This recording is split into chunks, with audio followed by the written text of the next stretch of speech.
If you like my videos, please don't forget to subscribe my channel Moni's Kitchen.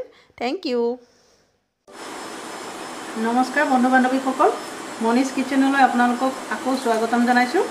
আজি মোৰ কিচেনত recipe হৈছে লাওৰ চব্জি, এক বিশেষ ফ্লেভাৰৰ সৈতে।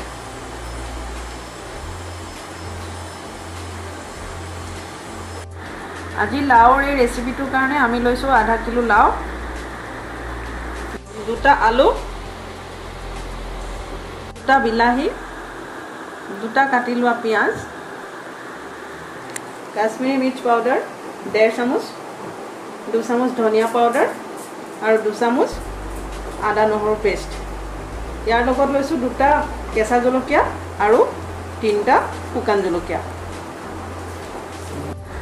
আৰু চব্জিটোত বিশেষ ফ্লেভাৰৰ কাৰণে মই এটা বস্তু ব্যৱহাৰ কৰিছোঁ ইয়াতে 2 চামুচ আটা আৰু গৰু ঘিউ। আমি যিমানখিনি প্ৰয়োজন সিমানখিনি ঘিউ ব্যৱহাৰ কৰিম, পিছত মই ভিডিঅ'টো দেখুৱাম। প্ৰথমতে আমি লাওখিনি সৰু সৰু পিচ কৰি কাটি ল'ম এনেকৈ। তাৰপিছত যি দুটা বিলাহী লৈছিলোঁ, বিলাহী দুটা কাটি সৰু সৰু পিচ কৰি কাটি আমি মিক্সিত এনেধৰণে গ্ৰাইণ্ড কৰি ল'ম। কেৰাহী গৰম কৰি আমি তাত 1.5 চামুচ পৰিমাণৰ মানে ডাঙৰ চামুচৰ 1 চামুচ ঘি দি দিম।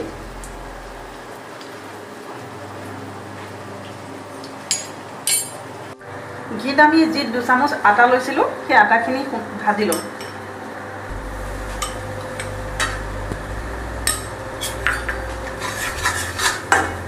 আটাখিনি ভাজোঁতে আটাখিনি আমি যিহেতু এটা ফ্লেভাৰৰ কাৰণে ব্যৱহাৰ কৰিছোঁ, খুব সাৱধানেৰে ভাজিব লাগিব। 1.5-2 মিনিটৰ ভিতৰত আটাখিনি যাতে জ্বলি নাযায় নজলাকৈ আমি আটাখিনি ভাজি ল'ব লাগিব। আটাখিনি হৈ গৈছে, এতিয়া আমি এইখিনি গেছ বন্ধ কৰি নমাই দিম। কেৰাহীত মই 2 টেবুল স্পুন তেল দিলোঁ, মিঠাতেল। তাতে এতিয়া তেল গৰম হোৱাৰ পিছত আমি 1 চামুচ জিৰা দি দিম, গোটা জিৰা। গোটা জিৰা দি ফোৰণ দিয়াৰ পিছত আমি তাত যিখিনি কাটি লৈছিলোঁ পিঁয়াজ, সেই পিঁয়াজখিনি দি দিম।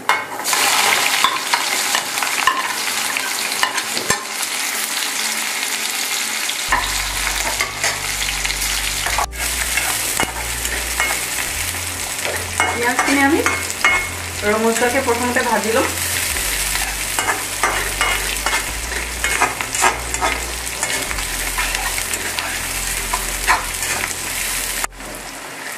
লাওটো সাধাৰণতে আমি খুব সাধাৰণ চব্জি বুলি ভাবোঁ, কিন্তু এনেধৰণে বনালে নিৰামিষৰ দিনত নিজে খোৱাৰ উপৰিও ঘৰলৈ অহা আলহীক খুব সুন্দৰকৈ সুধিব পাৰি।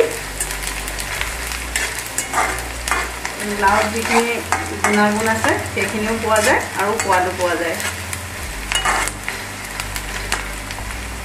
আমাৰ পিঁয়াজ ভাজা হৈছে আৰু অকণমান লাগিব ৰঙচুৱা হ'বলৈ। এই ৰেচিপিটোত আপোনালোকে মিঠাতেলে ব্যৱহাৰ কৰিব, কিয়নো ৰিফাইন দিলে ইমান বেছি সোৱাদ নহয়।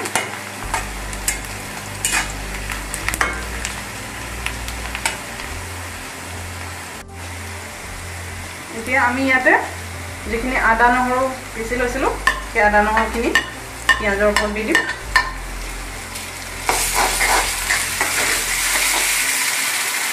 ইয়াতে দি দিম 4 চামুচ পৰিমাণৰ ধনিয়া গুড়া, 1.5 চামুচ জলকীয়া গুড়া, শুকান জলকীয়া আৰু কেঁচা জলকীয়া। 1 চামুচ পৰিমাণৰ হালধি আমি ইয়াতে দি দিম এতিয়াই।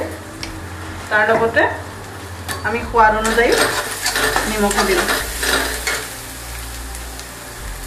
1 চামুচ পৰিমাণৰ নিমখ দিছোঁ, আপোনালোকে নিজৰ সোৱাদ অনুযায়ী নিমখ ব্যৱহাৰ কৰিব। এই মছলাখিনি আমি 1-1.5 মিনিট সময় ভাজি ল'ম, নহৰু কেঁচা গোন্ধটো নোহোৱা হয়।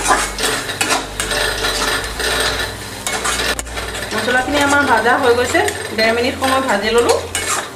এই সময়খিনিত আপোনালোকে এটা কথা লক্ষ্য কৰিব, যিহেতু শুকান মছলা দিয়া হয় যাতে জ্বলি নাযায় সেইটো লক্ষ্য ৰাখিব। যদি জ্বলি যোৱাৰ নিচিনা পায় অকণমান পানী ব্যৱহাৰ কৰিব পাৰে। মই কিন্তু বৰ্তমানলৈকে পানী ব্যৱহাৰ কৰা নাই।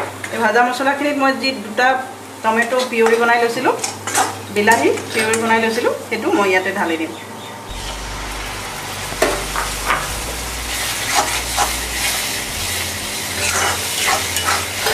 টমেটো পিউৰিখিনি দিয়াৰ পিছত এইখিনি সুন্দৰকৈ মিলাই অলপ সময় ভাজি ল'ম।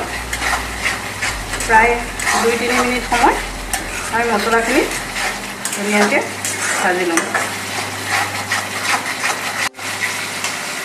আৰু ইয়াৰ মাজতে আমি যিখিনি আটা ভাজি লৈছিলোঁ, দেখুৱাইছিলোঁ আগতে, সেই ভাজি লোৱা আটাখিনি আমি এই মছলাৰ ওপৰত দি দিম। এতিয়া আপোনালোকে ভাবিব পাৰে যে লাওৰ চব্জি বনি আছে আৰু তাত আটা দিয়া হৈছে, এইটো কেনেকুৱা ধৰণৰ কথা। আচলতে লাওটো এনেকুৱা এটা বস্তু যিটোত কেৱল পানী আছে আৰু তাত ষ্টাৰ্চ জাতীয় বস্তুটো ইমান নাথাকে, গতিকে তাত গ্ৰেভিটো সি টাইট কৰিব নোৱাৰে। ইয়াৰ ক্ষেত্ৰত আপোনালোকে যিটো ডালৰ বড়ি পোৱা যায় সেইটো কেতিয়াবা ব্যৱহাৰ কৰিব পাৰে।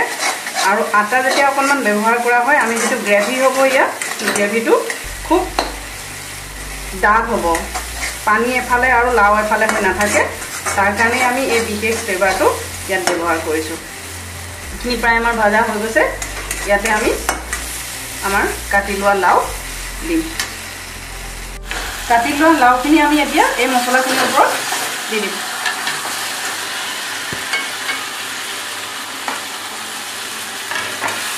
দি সুন্দৰকৈ তল ওপৰকৈ মিহলাই দিম।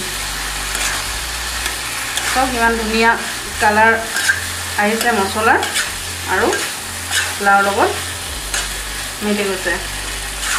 ইয়াতে মই আলু ব্যৱহাৰ কৰিম। আপোনালোকে ইচ্ছা কৰিলে যদি আলু নিদিয়েও কোনো কথা নাই।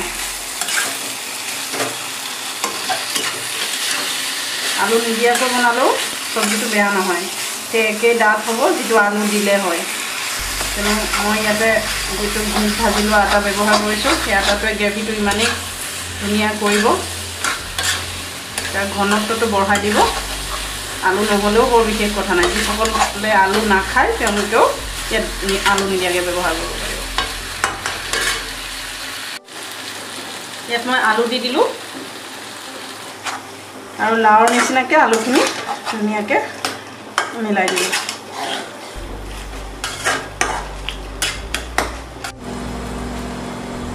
পাঁচ মিনিটৰ পিছত আমি আকৌ আহিছোঁ। 5 মিনিট সময় আমি এনেধৰণে ভাজি লৈছোঁ আছিলোঁ, মছলাখিনি মিহলাই আৰু অলপ সময় ঢাকি দিছিলোঁ। এতিয়া আমি ইয়াত অকণমান গৰম পানী ব্যৱহাৰ কৰিম। প্ৰায় 1 কাপ পৰিমাণৰ গৰম পানী আমি ইয়াতে দি দিম, যাতে লাও আৰু ইয়াত থকা আলুখিনি সুন্দৰকৈ সিজি যায়।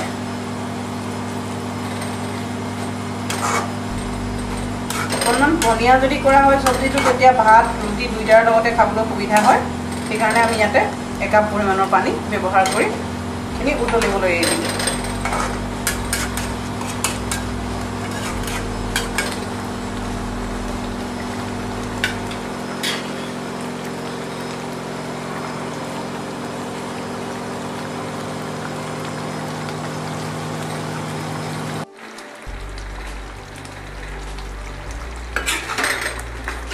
পোন্ধৰ 20 মিনিট সময় আমি জুইৰ ওপৰত ৰখাৰ পিছত এয়া আমাৰ লাওৰ ভাজি ৰেডি হৈ গ'ল। দেখিছে কিমান সুন্দৰ গ্ৰেভি হৈছে ইয়াত।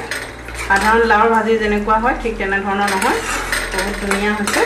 এই ভাজি আমাৰ এতিয়া পৰিৱেশন কৰিব পৰা হৈ গৈছে। আমি এতিয়া গেছ বন্ধ কৰিম আৰু নমাই দিম। ইয়াতে আমি নমোৱাৰ আগে আগে কাটি লোৱা ধনিয়া ইয়াৰ ওপৰত দি দিম। এতিয়া আমি কাটি লোৱা ধনিয়া এনেকৈ ছটিয়াই দিলোঁ আৰু এইটো আমাৰ পৰিৱেশন কৰিব পৰা হৈ গ'ল। এতিয়া আমি আনলোড কৰি দিম। বিশেষ ফ্লেভাৰেৰে বনোৱা লাও চব্জি আজি তৈয়াৰ হৈ গ'ল। যদি মোৰ এই ৰেচিপিটো আপোনালোকৰ পচন্দ হৈছে তেতিয়াহ'লে লাইক আৰু শ্বেয়াৰ কৰিবলৈ নাপাহৰিব।